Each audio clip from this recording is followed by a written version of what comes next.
देखिए टॉपिक अभी हम कर रहे थे basic of laws of reflection, और बेसिक ऑफ रिफ्लेक्शन था। इस रिफ्लेक्शन में हमने टू लॉज जानते हैं। पहले व्हाट इज रिफ्लेक्शन। तो रिफ्लेक्शन में क्या है कि incident ray, reflected ray and normal all this line same plane, ये इसके लॉज है। फर्स्ट लॉ है।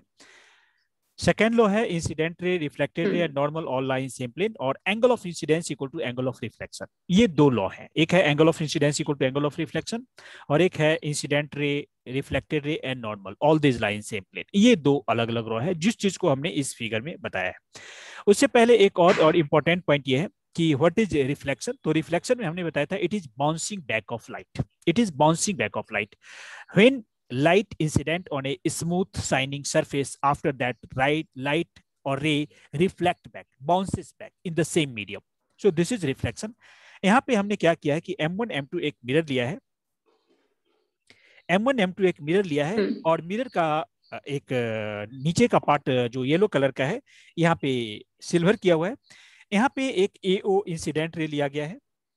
ये O पॉइंट पे हम्म। जो एक एंगल ऑफ इंसिडेंस है, वहां से लाइट रिफ्लेक्ट होकर OB की तरफ जा रहा है। और यहाँ पे ON एक नॉर्मल है। तो नॉर्मल वो होता है ON नॉर्मल M1M के साथ 90 डिग्री का एंगल बनाता है। AO एंगल ऑफ AO और ON के बीच में जो एंगल बनता है I, that is angle of incidence. और ON और रिफ्लेक्टेड रे OB के बीच में जो एंगल बनता है that is R, angle of reflection. तो एंगल ऑफ हम्म। इंसिडेंस और एंगल ऑफ रिफ्लेक्शन ये एक दूसरे के इक्वल है। ये लॉज ऑफ रिफ्लेक्शन से भी हमें मालूम है। तो angle of incidence equal to angle of reflection आप यहाँ पे लिख सकते हैं अलग से। तो ये यहाँ पे जो फर्स्ट पेज है, यस। इस फर्स्ट पेज के अंदर हमने सिर्फ 3 पॉइंट को फोकस किया है। पहला फोकस किया व्हाट इज रिफ्लेक्शन। तो reflection is the bouncing back of light. It is a return back of light, bouncing back of light smooth shining surface, जिसमें फिर हमने incident ray, reflected ray draw किया, normal draw किया। तीनों को एक plane में बताना है। फिर एंगल ऑफ इंसिडेंस जो नॉर्मल के साथ इंसिडेंट रे के साथ हुआ, ON के AO के साथ लिया। फिर ON का OB के साथ R लिया, एंगल ऑफ रिफ्लेक्शन लिया। दोनों इक्वल है। ये हमारा फर्स्ट पेज का पार्ट था।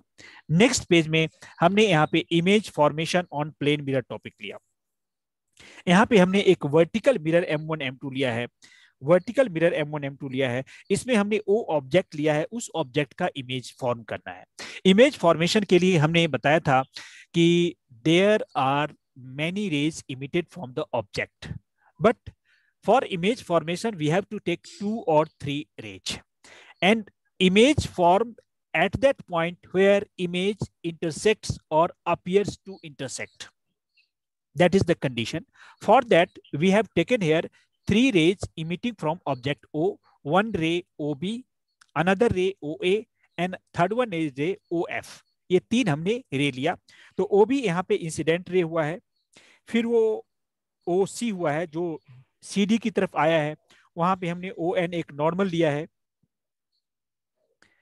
और फिर हमने यहाँ पे हम्म। एक एंगल ऑफ इंसिडेंस फिर ले लिया है। यहाँ पे एंगल ऑफ इंसिडेंस I2 और R2 ले लिया है। फिर एक OB इंसिडेंट रे लिया है जिसमें एंगल ऑफ इंसिडेंस I1 और एंगल ऑफ रिफ्रैक्शन R1 लिया है।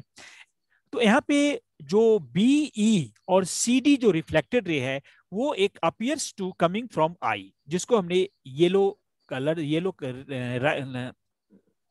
स्ट्रेट रे से रिप्रेजेंट किया है, और वो I पॉइंट पे इंटरसेक्ट हो रहा है। तो I पॉइंट पे इंटरसेक्ट हो रहा है, वहां पे इमेज का फॉर्मेशन हुआ है। यहाँ पे देखा गया है तो जो OF है और जो FI है उसकी डिस्टेंस बराबर होगी। तो यहाँ पे प्लेन मिरर से जो इमेज फॉर्मेशन हुआ है उसके कुछ 2-3 कंडीशन है। Condition 1, FO equal to FI, मतलब यहाँ पे object distance equal to image distance है। यहाँ पे वर्चुअल इमेज है, और यहाँ पे इमेज जो है लेटरली इन्वर्टेड इमेज है। इमेज यहाँ पे लेटरली इन्वर्टेड इमेज है। ये यहाँ पे कुछ कंडीशन यहाँ पे हमने इसके बारे में बताए हैं।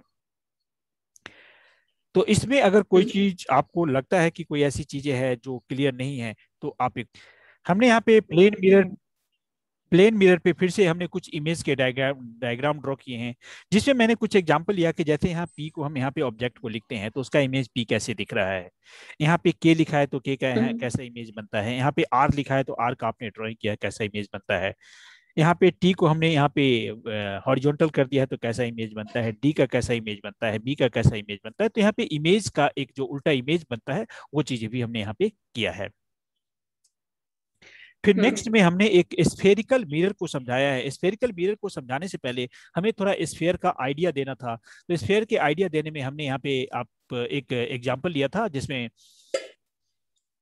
एक हमने ग्लास स्फेयर लिया था। It is like globe, globe without any print और साइन, ट्रांसपेरेंट ग्लोब लिया था। और मैंने बताया था कि अगर उसी को हम कट कर देते हैं, उसका हेमिस्फेयर ले लेते हैं या और भी छोटा पार्ट ले लेते हैं, तो एक बाउल टाइप ग्लास का स्ट्रक्चर मिलता है। तो बाउल टाइप जो स्ट्रक्चर मिलता है, उस स्ट्रक्चर के अगर इनर पार्ट को हम सिल्वर कर देते हैं, इनर पार्ट को सिल्वर कर देते हैं, तो उसका आउटर पार्ट जो है रिफ्लेक्टिंग सरफेस की तरह बिहेव करता है, जो कॉन्वेक्स मिरर होता है। अगर उस बाउल का आउटर साइड को हम आउटर साइड को सिल्वर कर देते हैं, तो उसका इनर पार्ट जो है वो रिफ्लेक्टिंग सरफेस की तरह बिहेव करता है। तो इनर पार्ट जो है वो अंदर की तरह डाउनवर्ड होता है। अगर डाउनवर्ड पार्ट रिफ्लेक्टिंग सरफेस हुआ तो कॉनकेव मिरर होगा, और अगर आउटवर्ड पार्ट रिफ्लेक्टिंग सरफेस है तो कॉन्वेक्स मिरर है। तो जो यहाँ पे हमने यहाँ पे एक कॉनकेव मिरर और कॉन्वेक्स मिरर का एक ड्राइंग आपके सामने यहाँ पे दो दो ड्राइंग किया है। तो मिरर का जो सेंटर पार्ट होता है, जिसको हम पोल कहते हैं, मिरर का सेंटर पार्ट पोल होता है। और अगेन पॉइंट जो हमें समझना है, ये कुछ और भी पॉइंट समझना है। जैसे कि हमने यहाँ पे एक मिरर M1 M2 मिरर लिया है आपके साथ, तो इसका बैक साइड जो रेड कलर से है वो सिल्वर किया हुआ है और पी पोल लिया हुआ है। तो ये जो कोई भी स्फेरिकल मिरर होता है वो किसी न किसी स्फेयर का पार्ट होता है, और उस स्फेयर के सेंटर को, जो यहाँ पे सी हमने लिया है, उस स्फेयर के सेंटर को सेंटर ऑफ कर्वेचर बोलते हैं। और पी और एफ के बीच का जो पार्ट होता है, जिसको हम पोल कहते हैं, एफ कहते हैं, एफ फॉर प्रिंसिपल फोकस। तो P और C के बीच के जो डिस्टेंस है, जिसको हम रेडियस ऑफ कर्वेचर कहते हैं, और P और F के बीच के डिस्टेंस को हम फोकल लेंथ बोलते हैं। F इज फोकस, फोकस को प्रिंसिपल फोकस भी कहते हैं। यहाँ पे F इक्वल टू R/2 भी एक फॉर्मूला है जो हम आगे एक्सप्लेन करेंगे। मतलब फोकल लेंथ जो होता है वो रेडियस ऑफ कर्वेचर का हाफ होता है। या आप यहाँ पे कह सकते हैं जो PF है, वो PF जो है वो PC, जो रेडियस ऑफ कर्वेचर है, उसका हाफ होगा। ये भी यहाँ पे फॉर्मूला होगा। फिर इसी टाइप का आप आगे नेक्स्ट कॉन्वेक्स मिरर के ऊपर आ जाते हैं। तो कॉन्वेक्स मिरर में आप देख रहे हैं, कॉन्वेक्स मिरर में हमने बाहर साइड से यहाँ पे रिफ्लेक्टिंग सरफेस बनाया है, अंदर में यहाँ पे कर्व सरफेस बनाया है। इसका फिर पी जो है पोल, मिडिल का पॉइंट यहाँ पे हमने पोल ले लिया है। सी सेंटर ऑफ कर्वेचर ले लिया है। वो सेंटर ऑफ कर्वेचर क्या है, ये भी किसी न किसी स्फीयर का पार्ट है। जिस स्फीयर का सेंटर होगा वो सेंटर ऑफ कर्वेचर होगा। पी और सी के बीच में एक एफ पॉइंट है, मिडिल पॉइंट, जो एफ है यहाँ पे, एफ फोकल लेंथ है, सॉरी एफ प्रिंसिपल फोकस है। पी और एफ के बीच के डिस्टेंस को फोकल लेंथ कहते हैं। यहाँ पे फोकल लेंथ जो है वो रेडियस ऑफ कर्वेचर का हाफ होता है। और ये पूरी जो लाइन होती है ना पी एक्स, इसको प्रिंसिपल एक्सिस बोलते हैं। ये प्रिंसिपल एक्सिस पीछे वाले पार्ट में भी होगा, सी सेंटर ऑफ कर्वेचर और पी पोल होता है। तो यहाँ पे इस टाइप से हमने सभी टॉपिक को एक बार एक्सप्लेन कर दिया है। और फिर भी अगर आपको कुछ ऐसा लगता है कि जो कुछ क्लियर नहीं है, तो आप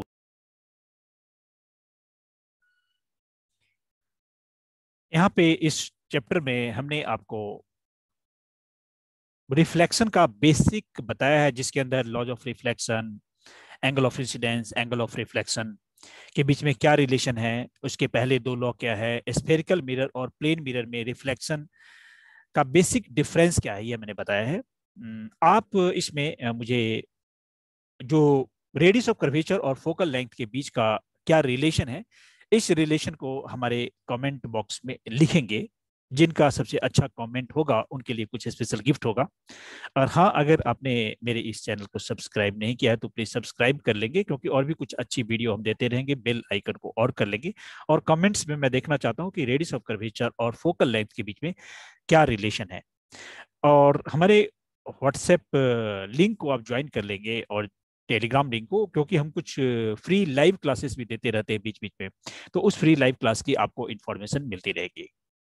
तो thanks students, have a nice day.